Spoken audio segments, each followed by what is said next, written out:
27 years ago at Three Rivers Middle School, Mr. Cheeseman and Mrs. Murphy started a tradition of reading "Twas the Night Before Thanksgiving."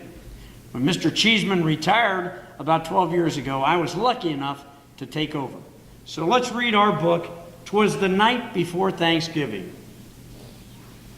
'Twas the day before Thanksgiving, and all through the trees the fallen leaves were spinning aloft in the breeze. 8 children had boarded their school bus with grins in hopes that a field trip soon would begin. They sang as they rode through autumn terrains, while visions of drumsticks danced in their brains.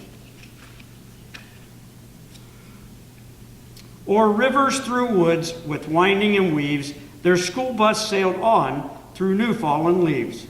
When out on the road there arose such a clatter, they threw down their windows to see what was the matter.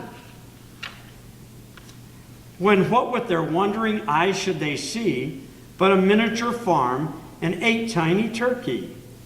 A little old man so lively and rugged, they knew in a moment it was Farmer McNugget.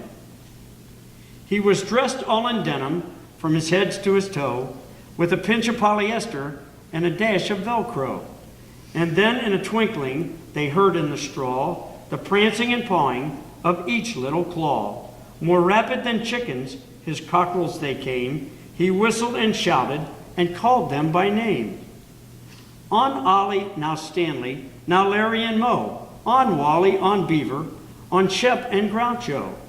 The turkeys were chunky, with smiley big faces, and they greeted the children with downy embraces. So out through the barnyard they ran and they flew, and they gobbled and giggled as friends sometimes do.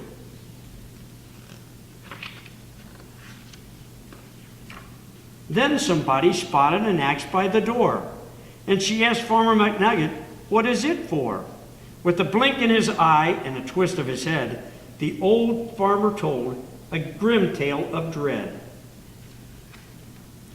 "Tonight," said McNugget, "these feathery beasts will be chopped up and roasted for Thanksgiving feast." The children stood still as tears filled their eyes. Then they clamored aloud in a chorus of cries.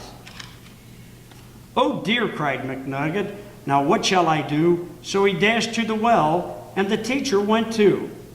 And they fetched some water fresh from the ground in hopes that a swig might calm everyone down. And when they returned to quiet the matter, the children were calmer and mysteriously fatter. The boys and girls drank up the drinks they in the hay, and they thanked old McNugget and waddled away.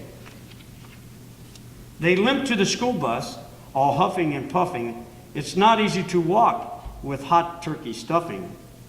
And then as the school bus drove off in the night, McNugget looked around, not a turkey in sight.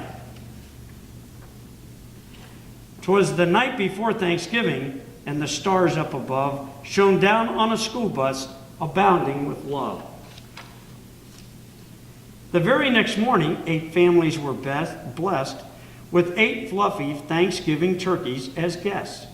They feasted on veggies with jellies and toast, and everyone was thankful, the turkeys the most. So each one gave thanks for love and for living, and they all had a wonderful, happy Thanksgiving. Happy Thanksgiving, and have a good holiday.